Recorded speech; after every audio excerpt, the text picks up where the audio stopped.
우리 시온 찬양대 찬양이 더 힘차고 하나님께 영광 돌리는 귀한 찬양이었던 것 같습니다.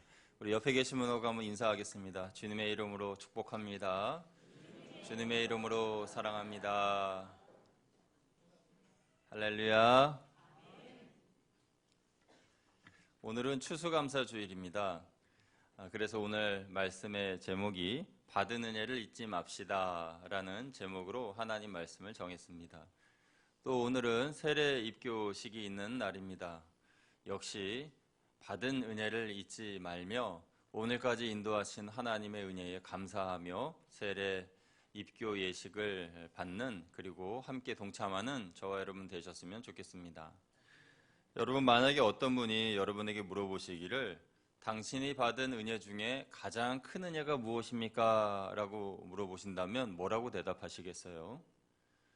하나님께 받은 은혜, 또 사람에게 받은 은혜, 이렇게 나누어 생각해 볼 수가 있겠죠. 사람에게 받은 은혜 중에서는 부모님의 은혜만큼 큰 은혜가 있을까 싶습니다.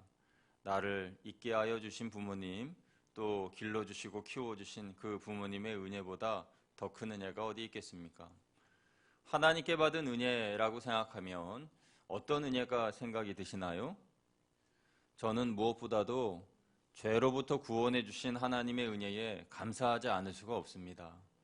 우리는 다 죄인이고 죽어 지옥에 갈 수밖에 없는 그런 처참한 인생인데, 예수님께서 죄인인 우리를 위하여 오셔서 십자가에 달려 죽으시고 부활하시고 우리는 그 주님을 믿어서 죄로부터 자유케 되었으니 얼마나 감사한 일입니까? 이 죄로부터 구원을 받았다는 의미는 마치 예전에 종된 죄인들이 주인의 노비 문서로 인하여서 대대손손 종이 되고, 그 종의 자식은 또 종이 되고, 그러면서 계속 주인에게 묶여 있었던 그런 모습을 생각하게 됩니다. 노비 문서, 노예 문서는요, 그 당대에만 효력이 있는 것이 아니라 그 자녀들에게도 대대로 이어지는 거죠. 그래서 그 종이 아무리 잘났다고 하더라도, 아무리 똑똑하다고 하더라도 아버지가 종이면 그 자녀도 종입니다. 그렇게 대대로 종의 되물림이 이어지는 것인데, 마치 죄가 그랬다는 거죠. 그래서 죄라는 것이 사단에게 묶인, 쇠사슬로 묶여있는 인간들이 예수님의 사랑으로, 보혈로, 십자가의 공로로, 그 구속으로 자유함을 얻었다. 그러므로 더 이상 죄에 끌려다닐 필요도 없고 죄의 효력이 발휘되지도 않고 죄의 유전도 끊기게 되었다라는 것입니다. 이것이 바로 구원이고 값없이 내게 주신 하나님의 은혜인 것입니다. 이 하나님의 은혜에 감사하는 오늘 하루 되시기를 주님의 이름으로 축원드립니다. 구원과 은혜는 언제나 함께 있습니다. 하나님의 은혜가 있기에 내가 구원을 받았고, 구원받은 성도는 하나님의 은혜가 없이는 살 수 없는 존재들입니다. 은혜란 어떤 노력이나 보상으로 받는 것이 아니라 값없이 거저받은 것이지요. 그래서 이 시간에 제가 여러분에게 세 가지를 여쭤보려고 합니다. 내가 과연 은혜 받은 사람으로서 살고 있는지에 대해서 이 세 가지 질문에 대해서 스스로 답해 보시기 바랍니다. 첫 번째 질문입니다. 여러분은 받은 은혜를 잊지 않고 살고 계십니까? 여러분은 받은 은혜를 잊지 않고 살고 계십니까? 이런 말이 있지요. 은혜는 돌에 새기고 원수는 물에 새겨라 라는 말이 있습니다. 은혜를 왜 돌에 새겨야 합니까? 오래오래 천년 만년 그 은혜에 감사하라는 뜻에서 돌에 새기라는 거죠. 원수는 왜 물에 새겨야 됩니까? 물에 새기면 새기는 그 즉시 사라져버리니까요. 잊어버리라는 거죠. 원수를 기억하지 말고 잊어버리고 용서하라는 겁니다. 그런데 반대로 적용하는 분들이 간혹 계시더라고요. 원수를 돌에 새기고, 그리고 이 은혜 받은 분들의 이름은 물에 새기는 그런 삶을 우리는 살아서는 안 됩니다. 성도는 항상 은혜를 기억하는 사람들입니다. 하나님께 받은 은혜, 또 나에게 은혜 주신 그 분들을 기억하면서 위하여 기도하는 사람들, 그런 사람들이 바로 성도인 거죠. 여러분, 은혜를 늘 기억하시기를 축원드립니다. 두 번째 질문은요, 여러분은 늘 감사하며 살고 계시냐는 겁니다. 은혜 받은 성도는 늘 감사합니다. 그러나 은혜 받지 못한 성도는 늘 부정적입니다. 저는 그런 성도님의 이름을 때문에 성도라고 말씀드리고 싶습니다. 때문에 성도. 누구 탓하는 거죠. 무엇 때문에, 누구 때문에.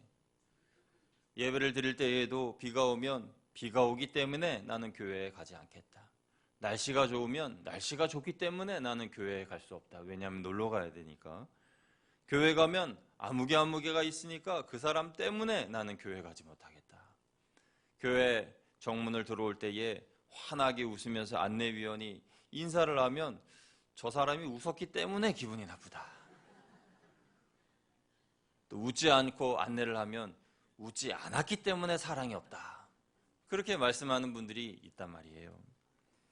때문에 성도님은요, 어떠한 상황, 어떠한 형편이라 그래도 감사할 수가 없습니다. 은혜를 받을 수가 없어요. 그런 마음으로는 하나님의 은혜를 받을 수가 없습니다. 때문에 성도, 그 이름에서 벗어나시기를 축원드립니다. 여기 계신 분들 중에는 한 분도 없어요, 그런 분들이. 세 번째 질문은요, 여러분은 은혜 받은 성도로서 선한 일에 열심을 내고 있냐는 겁니다. 선한 일에 열심을 내느냐. 그렇다면 우리는 궁금합니다. 어떤 것이 선한 것입니까? 어떤 것이 하나님께서 말씀하신 선한 일입니까? 오늘 본문 말씀에 잘 정의해 주셨습니다. 오늘 본문에 8절 말씀을 우리 같이 한번 읽어보면 좋겠어요. 8절 말씀 읽어봅니다. 시작. 사람아, 주께서 선한 것이 무엇임을 내게 보이셨나니 여호와께서 내게 구하시는 것은 오직 정의를 행하며 인자를 사랑하며 겸손하게 내 하나님과 함께 행하는 것이 아니냐. 아멘. 이 8절 말씀을 공동 번역 성경으로 제가 다시 읽어보겠습니다. 야훼라는 말 대신 하나님으로 바꿔서 읽는 것을 양해해 주시기 바랍니다. 이 사람아, 하나님께서 무엇을 좋아하시는지, 무엇을 원하시는지 물어서 알지 않느냐? 들어서 알지 않느냐? 정의를 실천하는 일, 기꺼이 은덕에 보답하는 일, 조심스레 하나님과 함께 살아가는 일, 그 일밖에 무엇이 더 있겠느냐. 여기서 세 가지를 말씀하셨습니다. 정의를 실천하는 일, 은덕에 보답하는 일, 조심스럽게 하나님과 함께 살아가는 일, 그것이 하나님이 말씀하신 선한 일이라는 것입니다. 여러분, 저는 이 세 가지 중에서 세 번째, 조심스럽게 하나님과 함께 살아가는 것, 그것에 마음이 많이 와닿았는데요. 조심스럽게 하나님과 함께 살아가는 것, 사실 우리는 하나님을 너무 쉽게 생각하는 경향이 있습니다. 하나님은 우리의 생명의 주관자이시고 천지를 창조하신 능력의 하나님이시고 전능하신 분이신데, 그 전능하신 하나님을 우리는 만홀히 여길 때가 많이 있어요. 성경 말씀에 보면 하나님은 사랑이시라 그래서 그 사랑의 하나님에 대하여서 하나님은 내가 죄를 지어서 회개하면 용서해 주시지, 또 회개하면 또 용서해 주시지, 하나님은 사랑이시니까 나를 벌하지 않으실 거야, 그런 생각을 하게 됩니다. 그런데요, 우리 하나님은 그렇게 사랑의 하나님이시고 용서해 주시고 회개한 자를 품어 안아 주신 하나님이 맞습니다마는, 그러나 우리에게 그런 만홀히 여김을 받으실 만한 분은 아니라는 거예요. 우리는 하나님을 두려워해야 됩니다. 내가 죄를 지을 때 기도하면 용서해 주실 준비가 되어 있으신 분이시지만은, 그러나 내 마음의 중심에 하나님을 향한 사랑도 없이 드리는 예배, 감사가 빠진 봉사와 헌신, 무의미한 찬양과 입술의 고백, 누구보다도 하나님께서는 더 잘 알고 계신다는 겁니다. 내 마음의 중심을 아시는 하나님께서 정말로 하나님께 감사하며 오늘 추수감사 주일 예배를 드리고 있는지, 아니면 그저 앉아 있는지 하나님은 다 알고 계시다는 거죠. 그러므로 우리가 마음을 다하여 하나님 앞에 예배 드릴 때에 두려운 마음으로 조심스럽게 하나님께 나아가야 합니다. 하나님은 우리의 마음을 다 알고 계시니까요. 우리가 무슨 생각을 하는지도 다 알고 계시고요. 어떤 마음을 가지고 주님께 나오는지를 다 알고 계십니다. 그래서 오늘 미가 선지자가 고백한 것처럼 우리가 더러움을 피하고 선한 일에 열심을 내고 우리의 육신의 더러운 것들로부터 벗어나 하나님 앞에 적극적으로 정의를 실천하고 하나님의 은덕에 보답하고 조심스럽게 하나님과 동행하는 그런 은혜의 확장이 우리에게 필요한 것입니다. 은혜는 잘 지켜야 하고 잘 확장시켜야 합니다. 하나님께서 언제나 주실 은혜만을 기다리고 기대하면서 살아가기보다 내게 이미 주신 그 은혜를 더 크게 확장하고 더 많이 풍성하게 누려야 할 책임이 우리에게 있는 것입니다. 그러므로 하나님의 전적인 은혜로서 내게 구원이 임한 것에 감사하시길 축원드립니다. 구원받은 성도로서 이 자리에 앉아 예배드린다는 것이 얼마나 감사한 일입니까? 또 지난 한 해 동안 우리를 지켜주신 하나님께 감사하시기를 축원드립니다. 한 해 동안 여러 가지 다사다난한 일들이 많이 있었고 우리 가정에도 개개인에게도 있었지만은 그러나 어찌되었든지 이 시간 이 자리에 앉아 하나님께 예배드릴 수 있다는 것이 얼마나 감사한 일입니까? 세 번째로 세례 입교 받으시는 분들은 나의 영을 새롭게 하시는 하나님께 감사하시기를 축원드립니다. 하나님께서 나를 새롭게 하시고 입교하게 하시고 세례받게 하시는 이 놀라운 은혜에 얼마나 감사합니까? 또한 세례 입교 받는 성도들이 있음에 감사하시는 우리 거양교회 성도님들 되시길 축원드립니다. 그래서 우리 거양교회에 이렇게 어렸을 때부터 입교하여서 유아세례 고백하고 부모님의 고백으로 인하여 유아세례 받고 또 자라서 입교하고 또 세례를 받으며 내 신앙이 나는 예수 그리스도를 구주로 믿습니다라는 신앙 고백과 함께 세례를 받는 그리고 입교를 받는 이러한 열매가 있다는 것이 얼마나 감사합니까? 또 저는 이런 감사도 해보고 싶어요.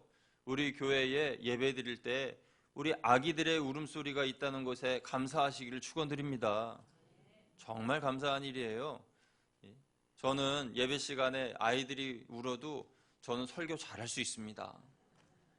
얼마나 감사한 일입니까?